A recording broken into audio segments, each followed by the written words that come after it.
Yes, bitch, yes, with Tiffany, where conversation rules the nation. Hello, and welcome to another episode of Yes, Bitch, Yes. Before we get started, I have a super special guest to introduce to you. And not that all of my other guests have not been super special, um, but today it's another super special guest. So, all the way from Dallas, Texas, Michaela Bradshaw, who earned her bachelor's degree from Texas Christian University, allowing her career success in project management to take her from an admissions counselor at Texas Christian University to strategic initiatives project manager at General Motors.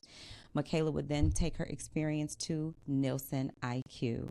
Michaela's personality, wit, and athleticism would attract the attention of CBS Survivor casting team, where she would play in two separate seasons.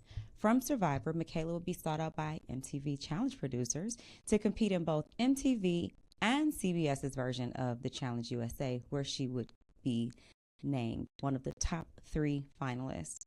Michaela has other ventures such as real estate and stock investments to leverage her portfolio. However, she is here with us today and she can tell us more about herself. She is not just a TV reality competitor, she is my real life friend. Welcome, Miss Michaela Bradshaw. Oh, thank you, Tiffany. Look at you doing your research. Come through research.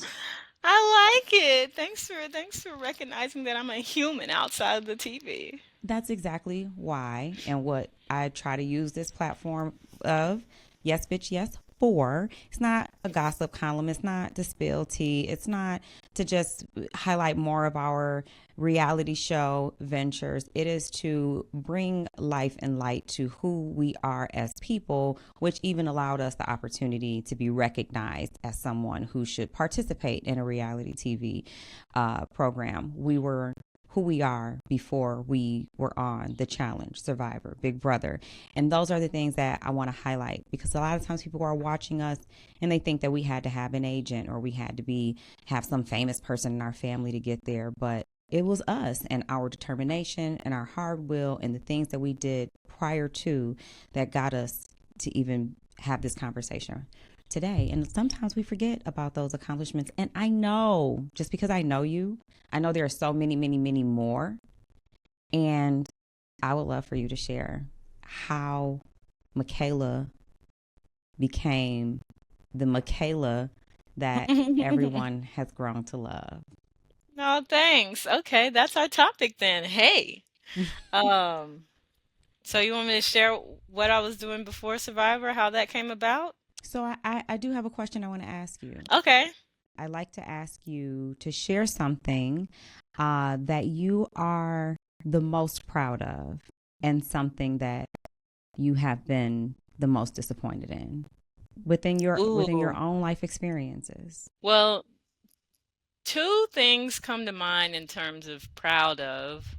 One of them was paying off my student loans. Oof, girl, say that. Um, I had some fear around going to college because I remember in the sixth grade, I had a social studies teacher named Coach Ski, and he graduated from A&M College or A&M University down in College Station, Texas, and he used to come to my sixth grade social studies class and sometimes just take these tangents and talk about like how much his student loans were and how much debt he was in and I was like, man, this guy's old. Now in hindsight, he was probably like 25.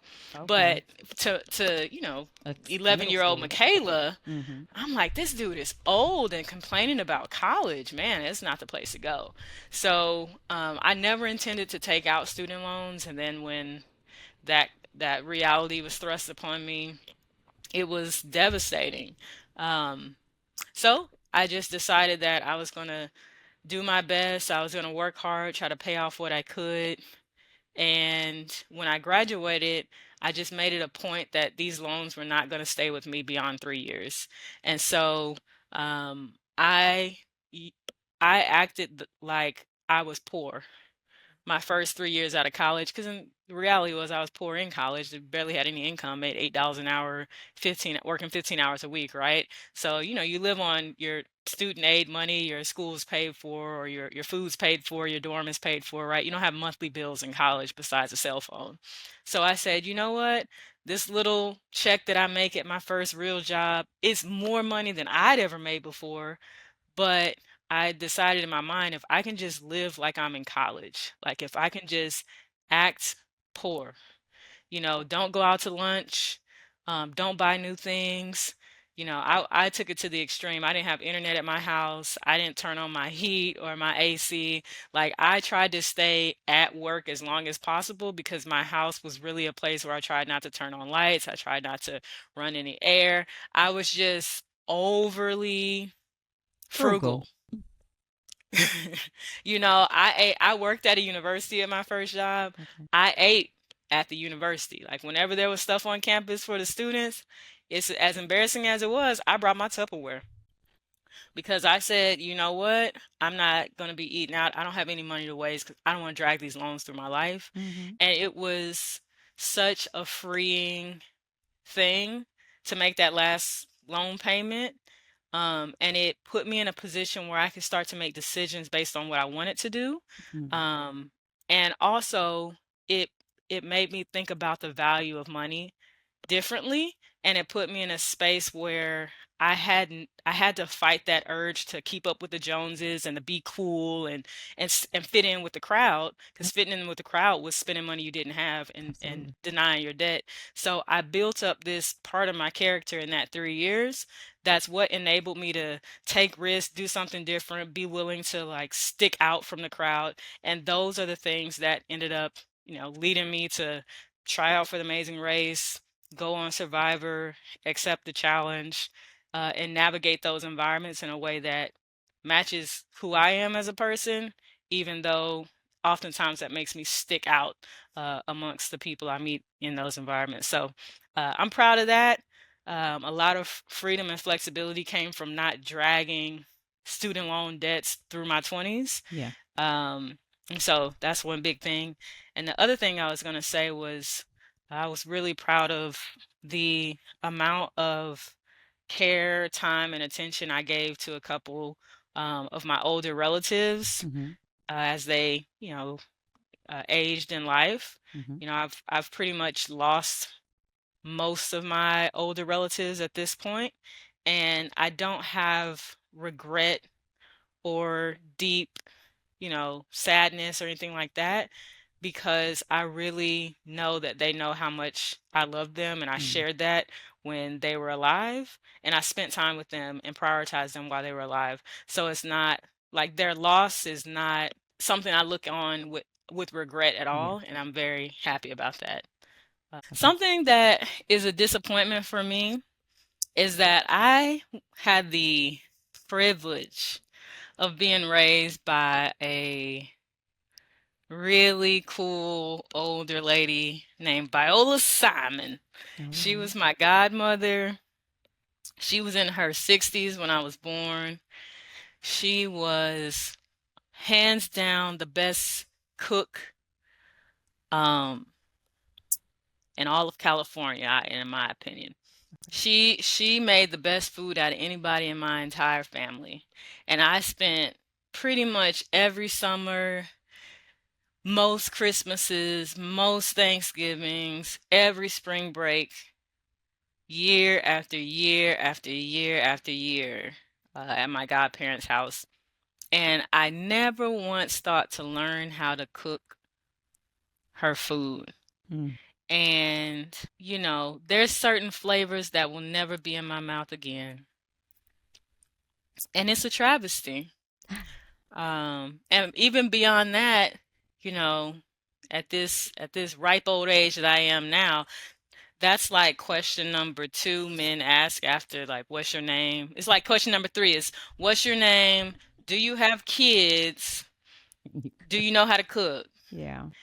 And that's one of my first blemishes on my dating record because I always have to say like I know how to follow a recipe, but Okay.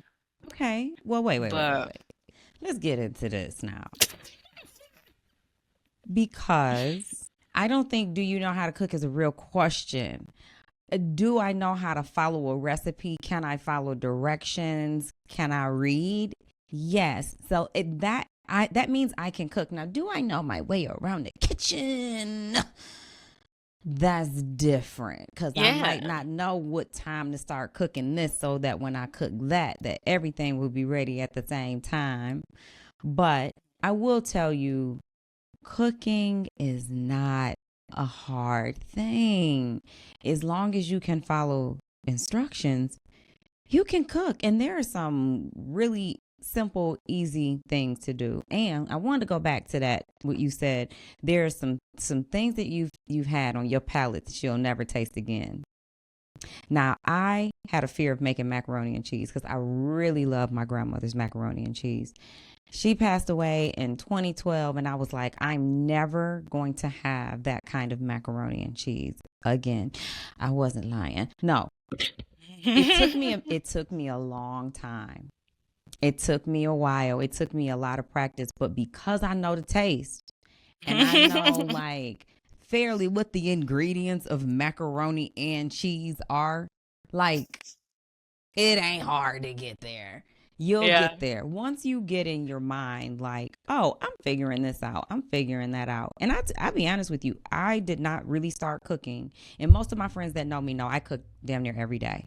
I have a teenage young man, strong, still growing, trying to reach his potential height and weight, so he don't be underneath here. You know, he malnutrition. He can't be malnutrition. He my responsibility. So I have to feed him, and he can't be a microwave kid. So I didn't really start cooking until I was able to have my business going and I wasn't working 9 to 6 every day. Cause no, I don't care. Men have this misconception that women want to go to work and then come home and And then cook. come home and work. And we don't. And so as long as I was working 9 to 6, we were eating what we was gonna eat. But once I got the flexibility in my schedule where, oh, okay, I worked Monday, but Tuesday and Wednesday my schedule is pretty open, then I know I got time to go to the store, come home, cook. I could do that. But when you find the time and when it becomes pleasurable for you, which freedom makes things pleasurable, when you can get the freedom to actually get in there, you'll enjoy it. You'll get it. But I'm super proud of you. Like, I've never heard anybody in my life say they had a goal to pay their student loans off in 3 years. I had a goal to never pay them off ever in life. They wouldn't give me a dime. Screw you. It should be free. You're trying to get me in debt. You go be in debt. I'm owe you, and as long as I owe you, you will never be broke because somebody owe you. So don't worry about it. Go get that money from the people who got it. I don't give a damn. I never heard that, and the fact that you actually succeeded in your goal is a true testament to your determination, your mindset, your drive to accomplish things that you set your mind to, which is why you are one of the fiercest competitors I've seen on reality TV. No matter what Thank you. scares you, you take that fear and you use it as ammunition to propel you to your goal. And I think that essentially that is like something that is in you. That was the same. What you just said is the thought of student loans and paying them off scared me. And Yeah. that fear, you didn't let it stop you or let it take over. You fought the fear with, I'm gonna beat you. I'm gonna beat you. You're not gonna beat me. I just love that. I I love am. that. It's the determination. And you're such a Sag, which y'all don't know is Michaela left a pot on. She had to like cut in the middle and run to go get it off the stove. It's such a Sag. Like, I know so many Sag women, and it's like, I'm scared to let y'all all be friends together because like y'all gonna get lost. Like somebody's gonna lose somebody. Like, don't go out of the country. One of you's not coming back. Somebody forgot their passport. Somebody left their luggage. Somebody don't have their phone with them. Somebody Yeah. lost. Like, y'all, Sages are, I don't know what it is, smart, ambitious, phenomenal friends, great And a little women. slow at the same time. It's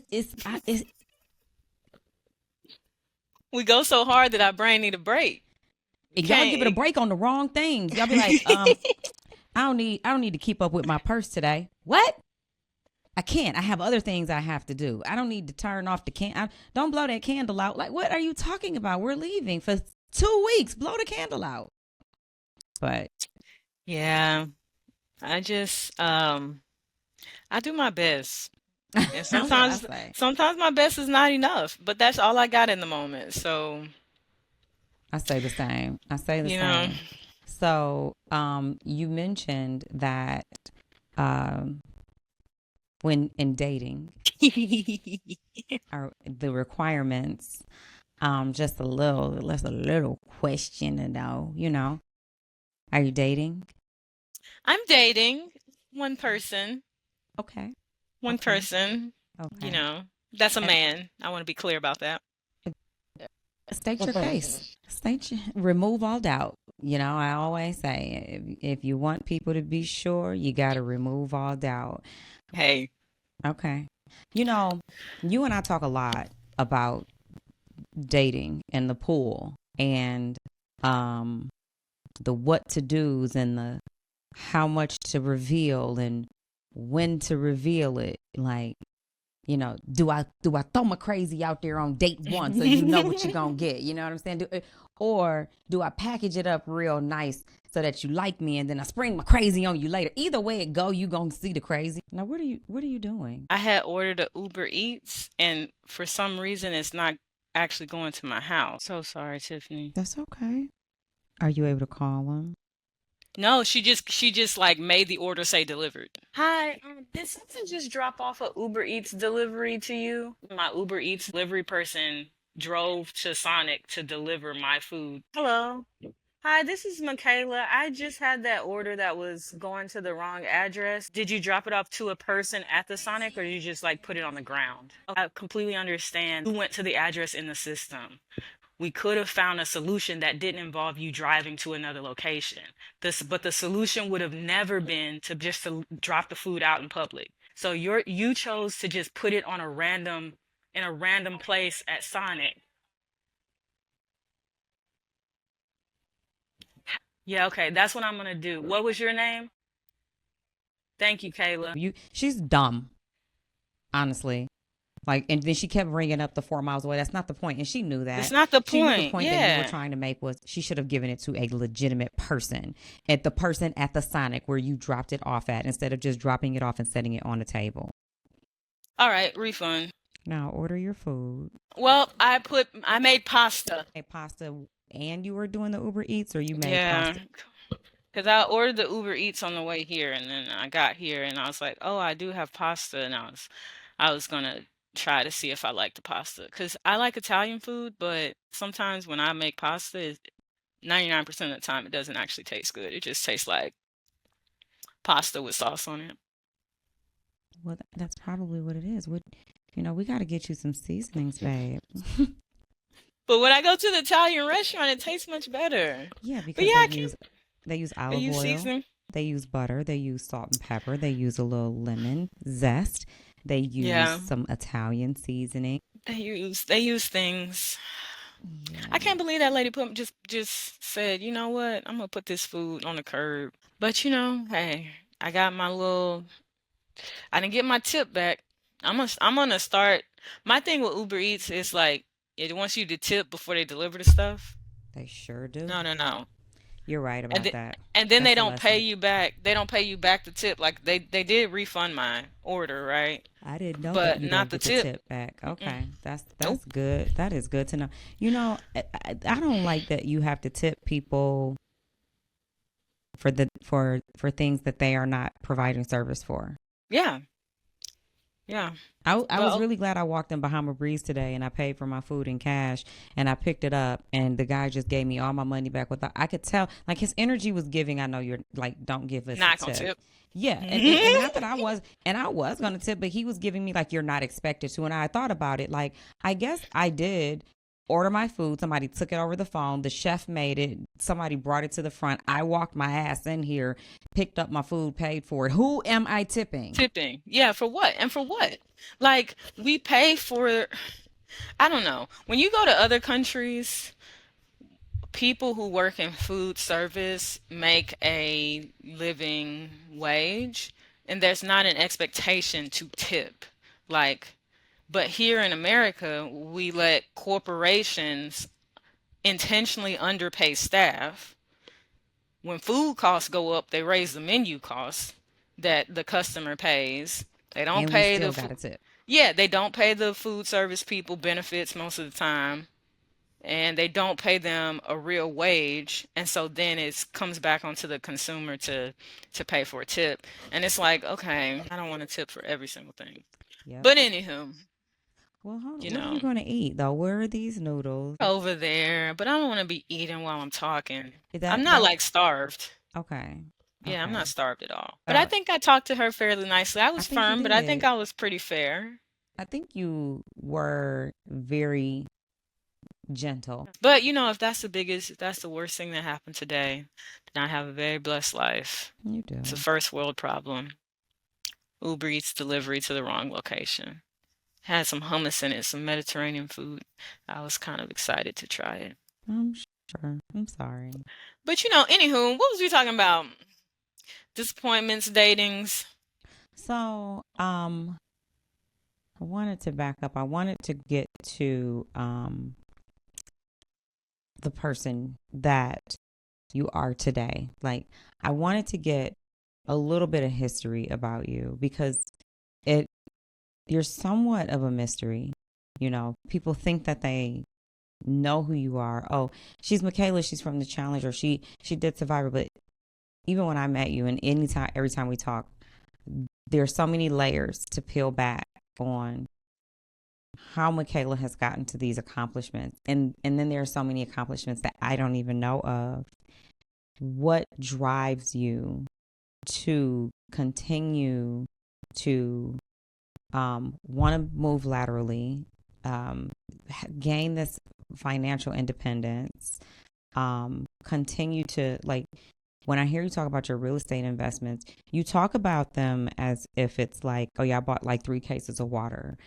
It's and I'm like, wait, go back.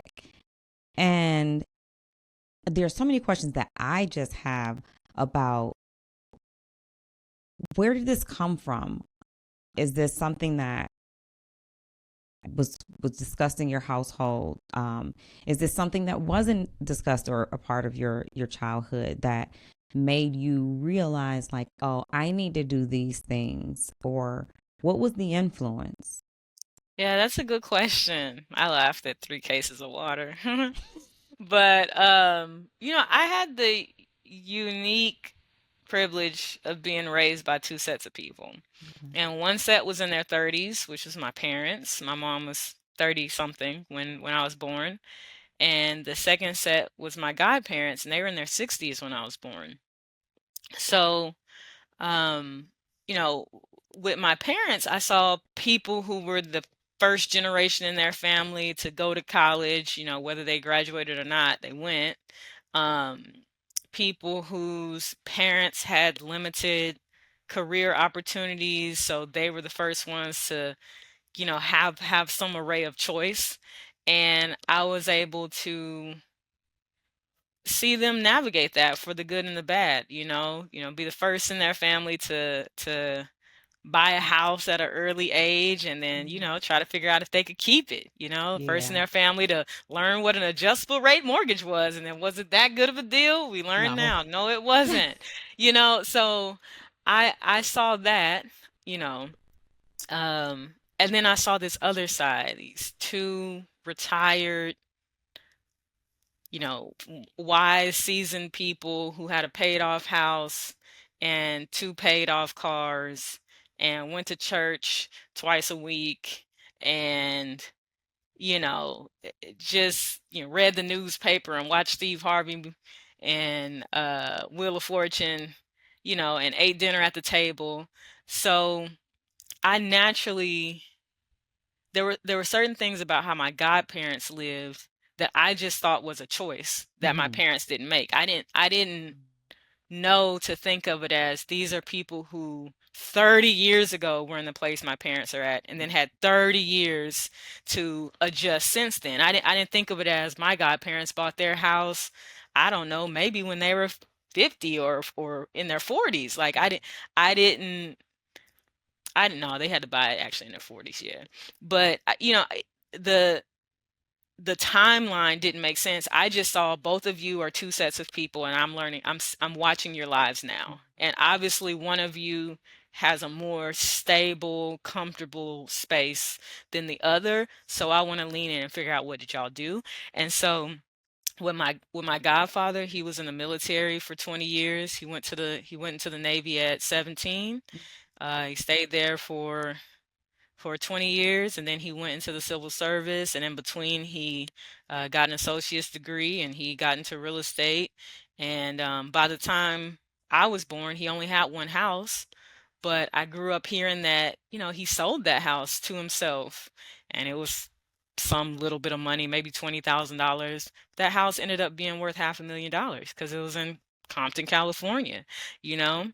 I grew up knowing that he took out a reverse mortgage on that house, and for him it worked out because he lived until he was 93 years old. He looked at it as, I paid $20,000 for this house. You all are willing to give me $250,000, and if I don't ever pay you back this $250,000, then when I die, you take this house, Y'all can and have all I it. have to do in the meantime is pay these taxes, which Yeah. I have to pay anyway. So in his mind, like, that worked out. That was great, Yeah. right? So those little tidbits are what I saw, like, real estate can appreciate, Hmm. that's that. How did you buy your first piece of real estate? What, Oh, like, good question. So my initial thought was to get a multifamily property.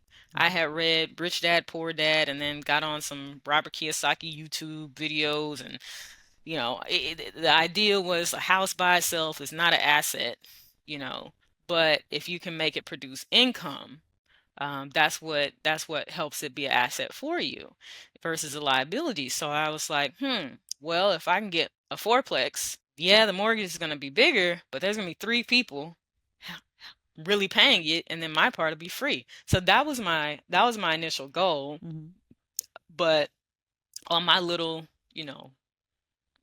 university admission counselor salary like that, for it's just the salary, and the fourplex didn't quite match up. So I would save money. So I paid off my student loans. I'm like, oh yeah, I can save more money. I'm gonna put it over here. I switched into HR. I was making significantly more, and just prices in Dallas and Fort Worth kept appreciating. So as much as I would save to get my down payment and get my income up and everything like that, I could qualify for things. hmm But when I looked at how much the mortgage would be compared to how much discretionary income I had every month and how much my rent was at the time, it just felt like too much of a stretch. I felt like I was one step away from not being able to afford it, and I was just afraid. So there was just year after year after year where I didn't buy anything because I just couldn't make, like, the numbers just weren't working out.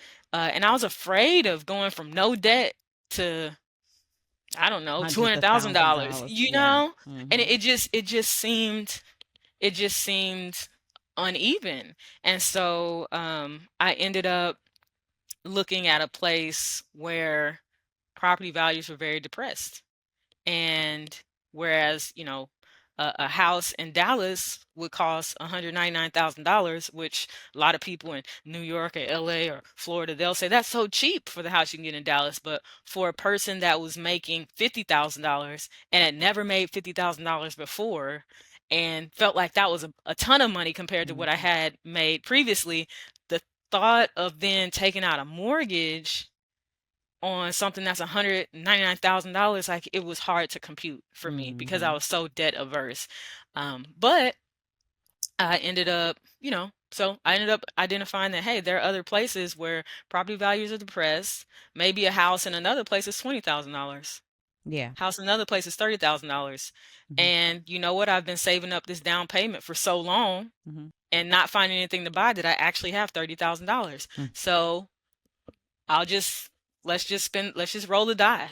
And Okay. so I bought my first two properties in cash Right. in depressed areas. The first one, it already had a tenant in it.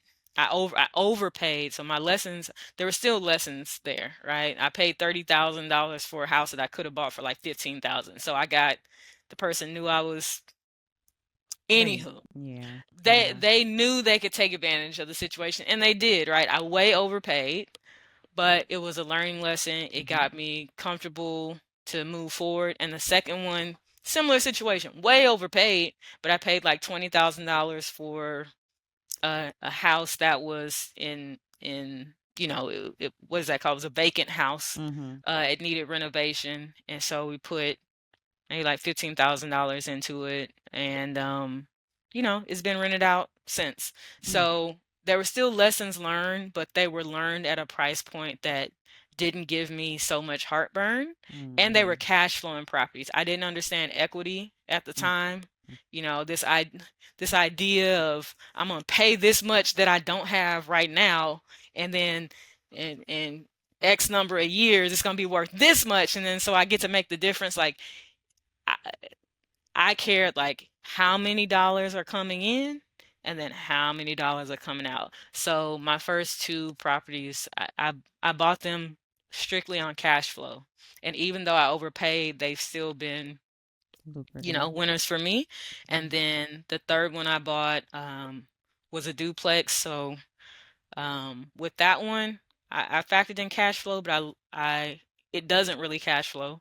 It just pays for itself. Okay. And the thing with that one is, I learned about property taxes in the state Okay. of Texas Yeah. and how they can jack up your mortgage $500 a month Yep. when they change. So, Yeah.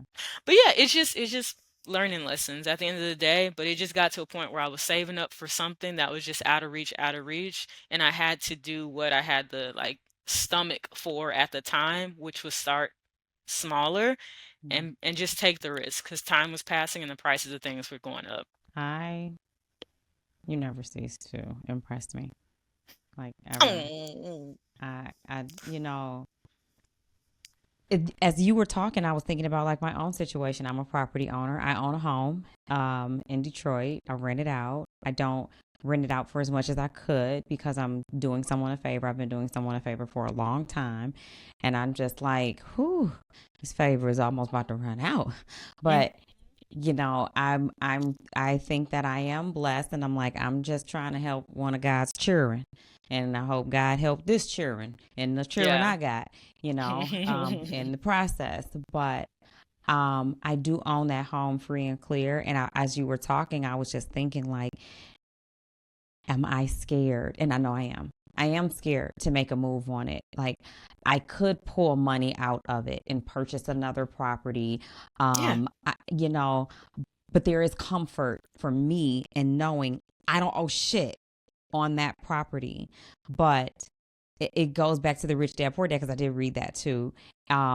Whereas, is it making me money? Is a Yeah. house really an asset if it's not making you money? And No, it's right not. now, I'm like you, like I'm sustaining, like I'm paying my taxes, I'm paying certain things on it to keep it still marketable, but I'm not I'm not using it to leverage. Like when Hmm. using a house to make money is not doesn't mean like getting paid rent on it. It means buying another property and pulling Yeah. money out of that one and purchasing Yeah. another one. So then you go from having one $50,000 property to having sold several of those properties that you purchased. Now you got 200,000 sitting in the bank.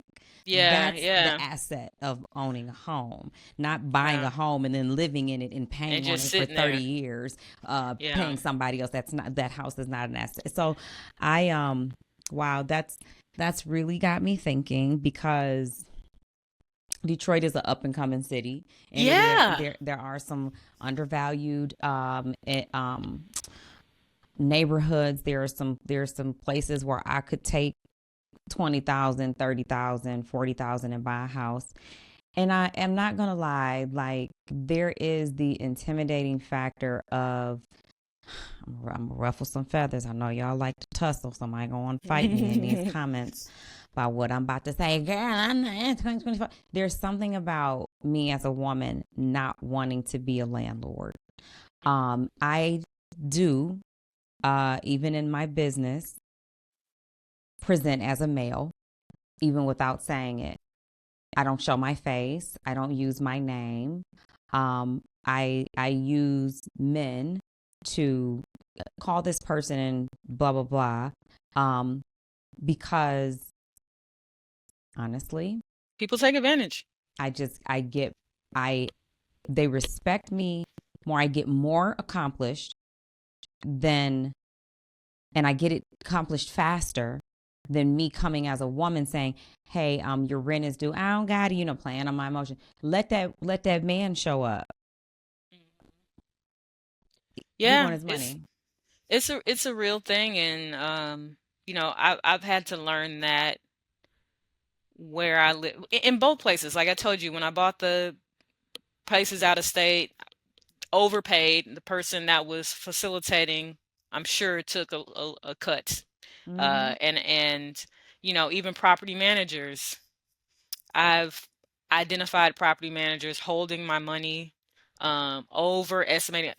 Most recently, had some renovations that needed to happen at a property, and the first round, they told me the price. I said, here, immediately transferred it over. It was like $4,000.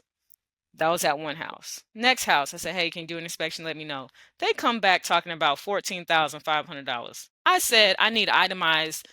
Look, you over my threshold. I need everything itemized. Walk me through it. They send Yeah. me this laundry list of like Nothing. unclear things. So I said, okay, now let's get on a call and you're gonna walk me through each one of these. Tell me why this is what is the problem? Why is it a problem? Show me a photo and talk me through the different solutions. And that conversation took about 2 hours. They could not give me clear explanations of each thing. So I said, you know what? I'm gonna call the tenant. Which, why do you have a property manager if you're gonna do all these things? I I was going called to the ask tenant. you if this was a property manager. I Hmm. I had an Yep. experience like that with a property management company. One year I didn't make any money. Every time my tenant paid their rent, there was a maintenance call, or whenever there was maintenance due, I get rent paid, rent paid, rent paid. Then there might be a plumbing issue. Things where every freaking thing they did cost no less than $500. Yeah, no. Yeah. And I don't sign those. Now they try to get you to sign that thing. Oh, if it's less than 500, we'll just deduct it. Do it No, no, for no. yeah, nope. You don't deduct anything. Yeah. You have to run. This is a trust builder, right? You have to run everything by me. I need to verify first. And after so long of verifying and I understand how y'all run, y'all understand me, then maybe that trust can be extended. But it's like, no, because oftentimes, unfortunately, what I had to learn is ethics don't come standard in everyone's business. Mm, Some people really are out to make money yep. and they will cut corners and Most find people. different ways. And I'll tell you this, that $14,000 of repairs, um, I took over and did it myself. I found people on TaskRabbit. I had people from Survivor. I know one person from Survivor that lived like 20 minutes away, had him go. I mailed him a set of keys, had him go do an inspection, take pictures of everything for me. Tell me how I got all of those things addressed for less than $1,000, right? So there's truth in what you're saying that sometimes people try to get over Mm-hmm. on women in Mm-hmm. business. I've had that happen where I live now, I had to learn like you have to YouTube what the repair is, figure out how much it should cost. I had someone do some stuff in my lawn. I went out there and measured everything myself. And then when they came and said, "Oh, we charge by the square foot. You have this many square foot." I said, "Actually, I have this many square foot. So let me see your calculations and how you ended up at that square footage, because when I did it with my measuring tape, it was this." Then they start backtracking. But that already lets me know I don't need to use you, Yeah. because right then you tried to overcharge me because you expected that I don't know the size of my own property. Yeah. So, stuff like that. And then it's like, just because the one person comes out and does the measurements and gives you your initial, this is the plan of attack for whatever this repair is, then they come saying whoever, a whole Hmm. gang of people that you never even talked to that don't know you, and it's a whole new set of people doing the work. And I had to learn. I had to sit out there and watch them. Yeah. Excuse me, y'all supposed to be the steps to lay these this rock path down is you're supposed to level it first. I didn't see anybody come out here with no level, Level it. no, like it's supposed to slope the grade. What's the angle of the grade? I'm asking all these questions and it's not happening. They're getting irritated. But it's like, no, I'm paying you money based on a service being To done do the job, and I correctly. want you to do the job Now, that I'm paying you you to quoted do. me a correct price, but now y'all gonna try to use cheap materials, and pick up a bunch of people off the corner that are not verified Yeah. and just have people just slap stuff together. So, yeah, all that to say, yeah, it comes with the territory. I look forward to the day where, I have a partner I can trust, Yeah. and it needs to be a male. And hopefully it's my husband. Because So, then at least if he steals from me, it's still going to my bank account. so you know, I think that I can relate to you in being an ambitious woman who has multiple sources of income, who is an out of the box thinker, trying to secure our financial future debt free.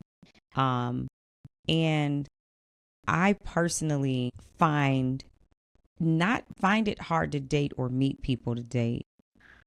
I find that the resume we come with is supposed to be impressive, but it's actually the other eye. It's Yeah.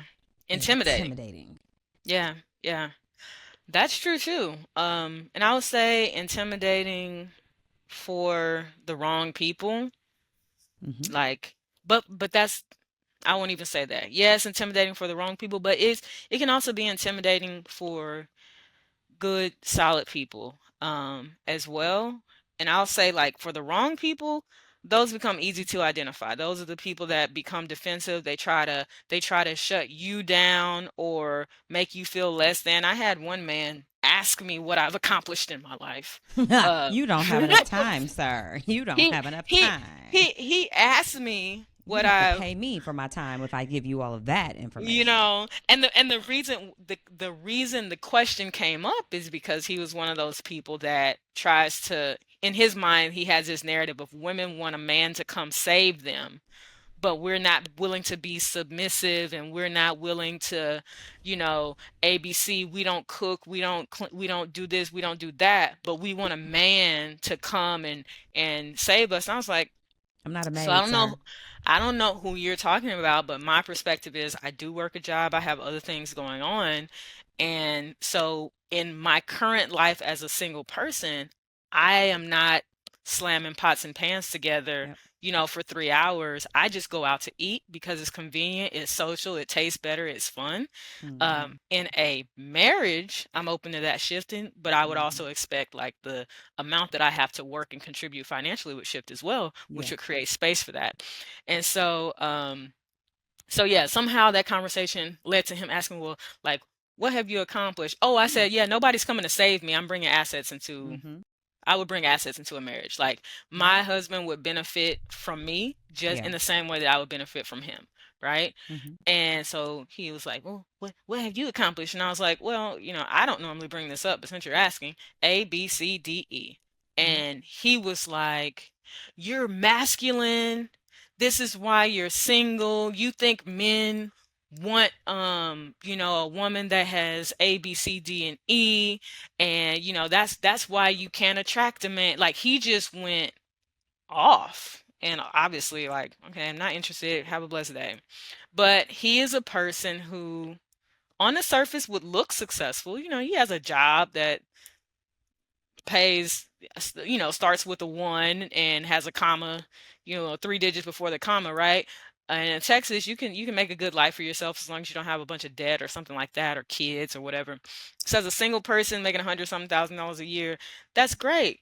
However, he dated women who were struggling and was accustomed to, dangling that money over them like, "Oh, Tell me about the last woman you dated. Oh, she had two kids from two different Mm-hmm. men, and she moved into my house, and Hmm. I was taking her kids to baseball practice. Like it's like obviously you're looking for women that are going to make you feel better about yourself But because they'll they're complain so about those women. where they want to be, They'll complain about them So as there you if have that they were person, doing but them a then favor. yeah, but then you also have other people who maybe have a fear that, oh, A if a woman doesn't woman, need them.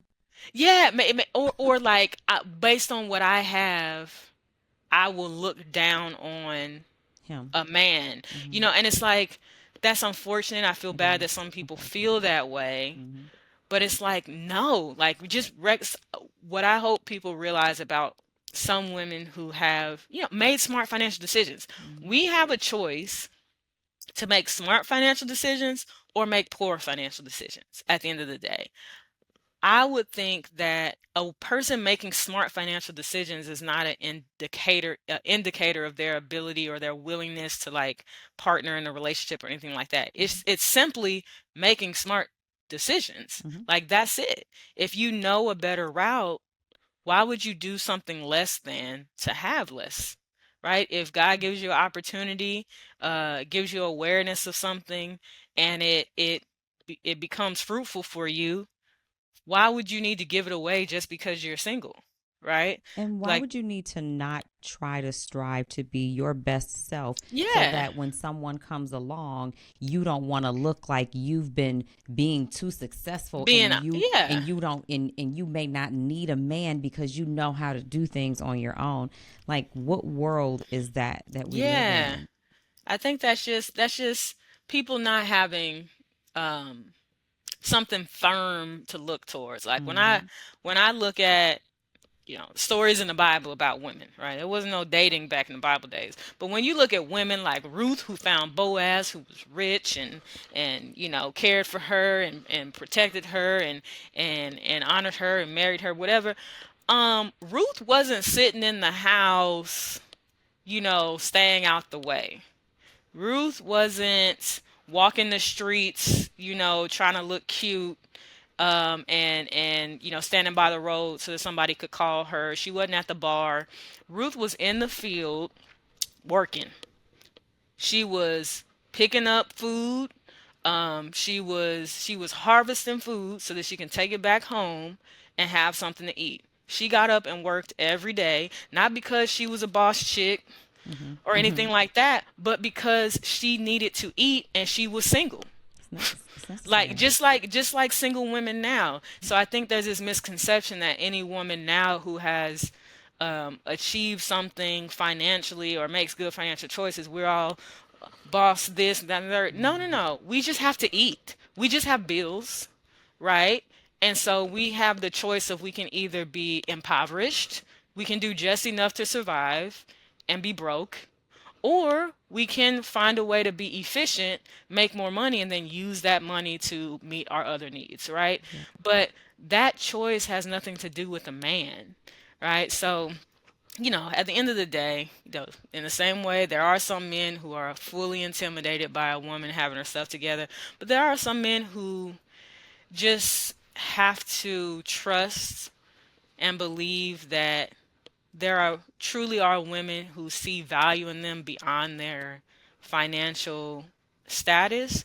You can be a provider at many different income levels. You can show love to a woman and show care and empathy separate from your income, right? Now, if you're poor, if you make $0, now that's an issue because And you you now shouldn't be looking for a woman. you You should be looking for a yeah. job, income. Exactly. Yeah, yeah. You can't provide from zero. You know what I'm Yes. saying? But people like to be like, would you date a man that was a teacher and made this much money? I don't know. How does he treat me?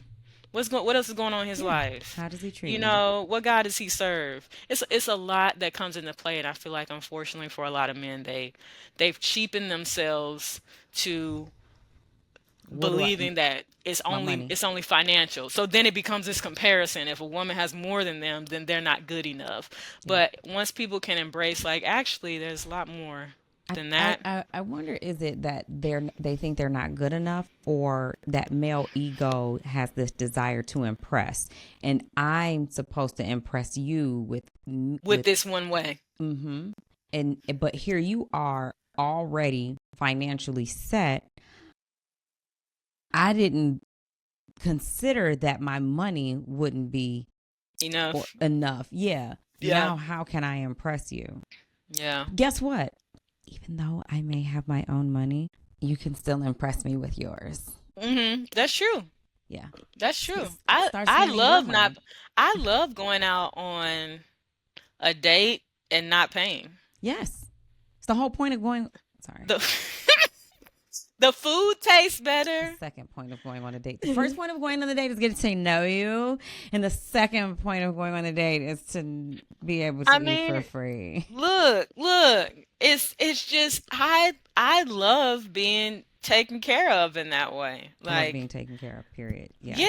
yeah, I love that. That's Like, and you should be able to tell that I love being taken care of because of the way I take care of myself. So just because I do a exactly. great job of taking care of myself and I treat Exactly. myself well doesn't mean I don't need you to do it. I'm doing it Yeah. in the meantime. And then when you come along, then you Then can take take that over. over. And then you take, since you took taking care of me off my plate, then I can pick up stuff like cooking the food, But you see, know? here's the thing. When you take care of yourself at such a high status, at such a high Mhm. level, and they have to come in and take care of you, like it's the woman who only is her idea of in her requirements and her necessities to live, her lifestyle costs $1,500 a month. My fucking lifestyle costs damn near 10. He like, why you living like this? I was Hey, gonna come and help take over, but you want me to take over at 10 grand. She over here she driving cheap. a driving a car, and A bus pass. I don't even know what kind of car it is, and I can impress her. And honestly, I was having this conversation with my girls yesterday. I said, one of my friends was telling me about somebody who dates younger women, and he's like, yeah, I see why he dates a younger woman, because they listen to him. Yeah. They can learn from him. They're impressed by him. Y'all older women not impressed. And I Yeah. already knew that. And I do find myself, oh, they're going to get mad at me for this one too. I do find myself on dates Mhm. pretending like I didn't know that. Or being quiet about experiences so that you can feel that you're impressing me. Yeah, I don't go that far. I'm gonna give you an example. I'm gonna give you an example. Like I remember when I was like, "Ooh, just be quiet," because this guy was like, "Oh yeah, in the summertime, I got a boat. We can go down to the boat. I'll take you out for a ride, you and your friends." I was like, "Oh yeah, I grew up on a boat. My family has boats." He was like, "Oh yeah, I stole his It thunder." deflated. It I did. deflated. Yeah. It was it there was he didn't have anywhere to go from there, because he started thinking about, well, what else have you done? Like, I'm trying Yeah. to show you what I got. I worked hard. I'm the first man in my family with a boat, and I'm Yeah. trying to tell you I'm gonna take you and your girls out, and you like, oh, I got a boat. Yeah. I became not so now I'm like this. Yeah, I'll take you and your girls out on the summer. In the summer, we got a boat down here. Oh, that is so nice. I would love that. Me and my girls would actually love that. I'm not lying. I'm not saying what I did or I didn't. I'm just agreeing with you. I'm Yeah. agreeing with you. You're right. We would And love that. And I'm allowing you to feel that impress moment. me. Yeah. And you know what? To some degree, that's okay to do, I think. Right? And it's to the degree that it's maintaining the esteem of another person. Mm. Now, when it gets to the point of having to downgrade yourself. Not dimming my And lights. I'm yeah, not in dimming my order, you lights. know, Yeah. if it's one thing for me to applaud you for something cool that you have, regardless of Yeah. whether I've experienced it or not, right? If Hmm. somebody says, "Oh, I'm going to Croatia," somebody said that at the gym, "I'm going to Croatia. We're going for yacht week," and I was like, "Oh, Croatia is beautiful. You're gonna have such a good time. That's really cool." You know, I don't need to say I've been to Croatia. Twice, right? It ain't about that. It's not a competition. It's like I'm excited for you to have that Hmm. experience. It has nothing to do with me, and I can applaud you in this moment. But that's different from if there's never a time where I can share an achievement that I have or something I'm proud of because it's gonna make you feel bad. Now Yeah. that's where I have to draw the line and step away. But I'm okay with, knowing that men need a little ego boost, and Yeah. it can be hard for them sometimes. So I try to be empathetic on that Mm. end. Girl, I think Let that man have his boat. we re- we really be having to let these men Yeah. egos just fly away Yeah. sometime. Just okay. You have to, in the same way that they have to be, or it's in their best interest to be mindful of our emotions, um, and our sensitivities, right? It's two sides of the same coin. Men and women, God made us complementary, right? And so the key to relationships is being able to flex appropriately to Yeah. the other. So, I try. Well, I started driving my non-Mercedes vehicle on dates. Yep. I started doing that. I stopped driving. I stopped pulling up because like you said, like when you're meeting someone and you've worked hard to get here and you want to meet a quality person, you want to let them know I'm not a bum bitch. You not, when you Yeah. meet me, you are meeting a woman of caliber, someone who can help also add to everything that you are trying to accomplish and do. You don't have to come save me. Cause how about this? I dated a guy and I was still doing well for myself. And I had no idea that he felt like this until after it was like breakup time. And I still got the text. The N word said to me, I'm gonna take my cape off now. Where was you going, Superman? Who was you saving, Batman? Who needed rescuing? Spider Man? What are we talking about here? What cape? Even not even know you had a cape on. Because if I thought you was trying to rescue me, I'd have asked for some shit. The things you was doing wasn't even stuff I asked for. That was what was required to be here. You was doing the basics thinking I you said was, you had a cape. Did you think you were saving me? And see, yeah. there are some men, especially when you are a boy mom, who feel like that. And I only had two people ever in my son's life around him as dating, as my son knew them as my mom is dating this person. That's one too motherfucking many for me. But and that's exactly why I stopped dating intentionally to bring somebody around. But it was like, men feel like as a boy mom, I'm gonna step in there and Raise your son. I'm gonna make you what? He doesn't need, like you have no idea what we need over here. Worry about me. Yeah, yeah, yeah, yeah. Focus on me. I got him. He's taken care Hmm. of. Regardless of what you think you know about what's going on over here, you don't know nothing unless I tell you. Yeah. Worry about taking care of me. Secure this bag first. You worry about the wrong things. You are, You worry about promotion and you don't even have a job. but You need to yeah, get on that whole payroll. saving and it's like you said, you have something to offer, and then you're like, hey, just letting you know, you don't have to come in and rescue me. Some of the men like that, but you Yeah. know what? It's okay. I just realized that I gotta upgrade the caliber of men who I date so that I can still look like I need to be rescued. I'm gonna pull up in my Benz. I'm gonna pull up in it. You know, if it's something you're proud of as a core part of you, do that. Because my thing is, if you start off kind of like you said, dimming your light, then it's just delaying the inevitable. If it's the wrong person and the moment you start to crank it up, they're gonna be like, oh, you feeling yourself now. So for me, I like to be myself. Now, that doesn't mean I tell you about everything. Like, I don't lead with, I was on a TV show. If it comes Oh up, it comes up. gosh, You no. know, if it comes up, it comes up. But you're Yeah. not going to hear it from me. You probably going to hear it from somebody else if we go out and somebody walks up to me. And if you ask me about it, then I'm going to tell you. But otherwise, I'm not saying anything. You Yeah. know, I don't share what I have. I don't share how much I make. Like if you go on LinkedIn, you can see what my job is and you can guess. But if you need to do all that research when you have my phone number and the ability to take me on a date, but you need to take to the internet to find out about me, that lets me know about you. You know, so it's just there's I've I feel like the past couple of years, really like 2020, 2021, 2022, a lot of that time dating for me was figuring out how to be my authentic self, but also know what's not, everything is not for everybody to know. Like, I'm a very Mm-hmm. transparent person. I like to Mm-hmm. be open, but Mm-hmm. just everything's not for everybody, you know, Let at me every time, you know. let me comment on that.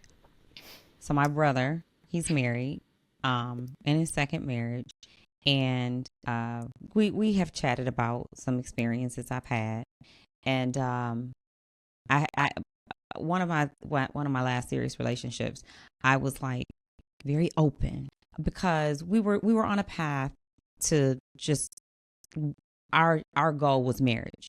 So I'm like, let me just be open, share, and another man, my brother was like, there is not there's nothing wrong with being open with the right person. But what I will tell you is you can be honest without being open.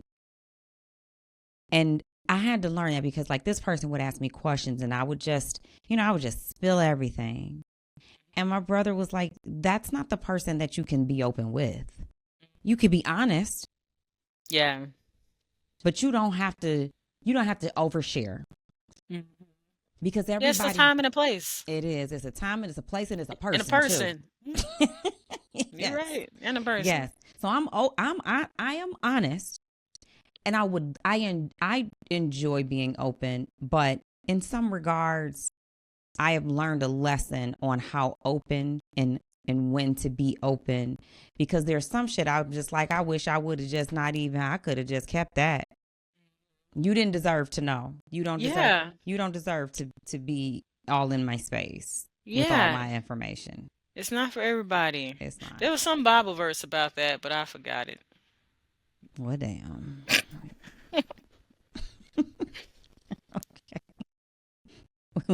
We'll try it. We can Google it later. Yeah, yeah. But dating.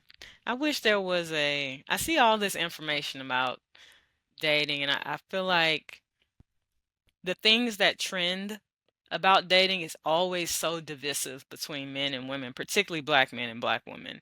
And I think that is definitely an agenda because, you know, marriage, functional marriage between two people that are actually doing something with their life, um, marriage is actually a huge wealth builder. And the more people that try to tackle life independently, it's like you're making it doubly hard for yourself to ever Mm. get out of the rat race, get out of debt, take advantage of the market. Um, it makes it even harder. So I'm like, there's probably a correlation between all of this divisiveness, particularly between black men and black women promoted on social media, and the fact that, black people hold the least wealth in the United States of America. You know, um, there's all these opportunities to go back to repatriate to different countries or to be an expat in different countries where our money would go so far. But no, we want to get people so in debt or so behind Mhm. on child support that they can't get a passport. So, Mm. so they can't see or access the inspiration and the opportunities that exist elsewhere, and they can't see and access or have enough awareness. The access is actually there, but they can't see and be aware of how to take advantage of the many opportunities that are here. So, it's just one of those things. I'm very pro figure out a way to um, create relationships and just do it. And I want to do that too. So we're gonna have to figure out how to navigate each other, men and women. Now, I think I know where you were going when you said like there's an agenda. It's to keep the wealth gap between black minority groups and non-black groups. Yeah, Because marriage to many other cultures is a business transaction. it's a business. Yeah. It's a business. There is no backing out once you get in that thing. People vet your family. You marry at equal status or you marry up, right? Yeah. Like there's intention behind it and there's community supporting it. And here it's like, people live with someone, they have a kid together, and they stay in an And then they move apartment. on. Yeah, they stay in an apartment together for 8 years and then they separate from their Hmm. common law marriage, Yeah. And then they go broke. make a family somewhere else. But no, really. It's there's definitely an agenda. There's definitely an agenda. But I think if people just get back to having some values, believe in something, you know? Believe in something and use that as a guiding light because obviously if we go based on our own emotions and feelings, it's not going to take us the right place. There has to be some source of truth that we can operate by. And yeah. So yeah, that's my thoughts on that. Well, I feel like we have uncovered a small portion in this conversation, but a lot. We've chipped off some ice off the old block. Okay, I know there's more, and I know we could talk forever, and we can, me and you. That's what we do. We sit on FaceTime and we just talk. But I am going to thank you for joining me, and I appreciate you so much. I know you got to get your food from your DoorDash, your pasta noodles, and we might need to jump on the FaceTime so I can tell you, pour a little olive oil and some parsley on them noodles and a little butter with some salt and pepper after you drain them and stir them up real good. Stir them up with some Stir them up. seasoning. See, I With a really little don't do seasoning on that. it. I be drain, pot, sauce, stir, eat. Even the Doesn't sauce, taste I good. need you to, even the sauce, if you don't do nothing, go to Trader Joe's and get you some minced garlic. And Mm, then in that sauce, take that sauce, put it on the stove. Is it red? it's red. Take that red sauce, put it on the stove, heat it on low, get you a Mm-hmm. little tablespoon of sugar, get you some Italian seasoning, and pour that in Hmm. there because sugar takes the bitterness out of tomato sauce. You don't Hmm. want it sweet, but sugar helps take the bitterness out. And the longer you cook tomato, the sweeter it gets. You can even Mm. add a little ketchup. You Mm. can add a little tablespoon of barbecue sauce. Get you a scoop of garlic. Put it in there. If you want to chop up some onion and bell pepper, but you probably ain't got none. But this is for the next time. This is for the next time. Next time you get you some onion and bell pepper. You buy them at the grocery store every time you go. Get you an onion and a bell pepper and get you some olive oil and put that olive oil in a skillet. Cut up your onion and bell peppers. Saute them Mm. onion and bell peppers for about 3 to 5 minutes and then dump them into your sauce. There we Let go. that simmer Huh. along with your garlic and your Mm-hmm. ketchup, your little Mm-hmm. tablespoon, you can do a little teaspoon of sugar. Let that stir Mm-hmm. it on up. Put you some onion powder and some garlic powder in there and a little Mm-hmm. paprika. Stir that up. Let it sit on low. Let it simmer. Taste it. I guarantee it's gonna taste better than it was when it came out the can or the jar or wherever it was.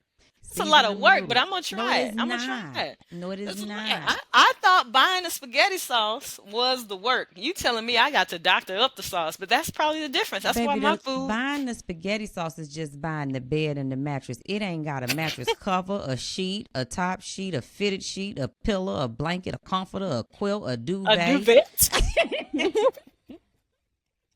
Yeah, that's that's the That's a start. bare minimum. That's yes, that's the Mm, start. Yes, that's the start. But that's okay. We gonna get you there. we're I'm telling gonna you, it's get only a there. couple things you need from in your cabinet. You need garlic powder, onion powder, paprika, Italian season, salt, and pepper, olive oil. Those things take you a long way. Now you want to get to the produce, you going up in there and get your onion and some bell peppers. Mm, They got minced garlic in the jar. Make it simple for you. Get you some butter. I'm gonna You'll do be it. all right. I'm gonna do grab it. grab a lemon for some little lemon zest. Get you a grater, maybe. We'll work on it. We're gonna work on it. Look, I took your advice on the cracked chicken chili, Did you? and it was good. I actually made it for myself, and it was delicious, and I made it for another person, and I got thumbs up. And I was like, Changing so lives. maybe spaghetti will be my next dish once I learn to doctor up the sauce. So one step at a time. We're gonna get I'm there. going to send you. So, did I send you the website for the cracked chicken chili, or did I just send you the cracked chicken chili recipe? You sent me the recipe on the website. That website, phenomenal. Type Hmm. in whatever you want. Whenever you think about something like cooking something, type it in that website. And then, oh my God, they were like, "What's the website? What's the website?" It's spaceships and laser beams. Spaceshipsandlaserbeams.com. I think that I know it's spaceships and laser beams. It's a recipe site. Phenomenal. I cook a lot of things on that site. And a lot of times recipes call for the same ingredients. You got honey, sriracha. We're gonna get it together. But if you made that, which is simple, a lot of things are simple. It's just a matter of ingredients and reading instructions. Yeah, and it is spaceshipandlaserbeams.com. How did you remember that? I told you I use them. That's such a weird website name for Recipes. recipes, but His now name it's Michael. memorable. Yeah. Oh, well, cracked chicken chili, I highly recommend. Same. And you don't do anything but buy your ingredients, dump them in a pot, let them cook, and walk away from it. In 4 hours, you ready to eat. So, Michaela, tell That's everyone my where kind they of can meal. find you. You can find me in Dallas, Texas, in real life, on the internet at the Michaela B on Instagram. I don't really check any other social media, so Check you Instagram. know, But you know she'll check. LinkedIn if it's a professional thing. But yeah, that's it. But if you see me in Dallas, feel welcome to wave and say hi. And if you like to give me money, I have a Cash App and a Cameo also, Yes, Cameo. You and know what? Zelle. You know what? Here's the thing. You really should be promoting your Cameo, and I hope, and I say that not for people to get a hey, this is Michaela, but hey, I heard that you wanted to know more information about how to buy a home, how to be debt free, how to pay off. You have so much information. You are a walking encyclopedia, and I know y'all don't know what an encyclopedia is. That's these big books that give you information this way before Google. It's not Wikipedia, it's an encyclopedia. It was real paper and hardbacks, and you can Have label it from A to volumes. They Z. have volumes. For sure. It was 24 books sometimes. You had to have all the A books and all the B books. But anyway, They don't know about that. I know. Wow. Good.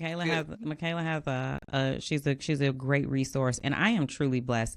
Your net worth is your network, and I have been so blessed with a great network of people. I feel truly wealthy in what I have been gifted because there's so many people I can just contact and go, "What do you think about this?" Or "I'm trying to do this," because you guys are so smart.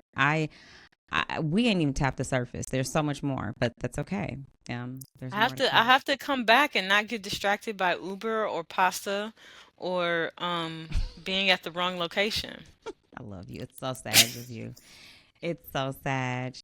All right, guys. Thanks for tuning in. You have heard it first and foremost from Michaela Bradshaw.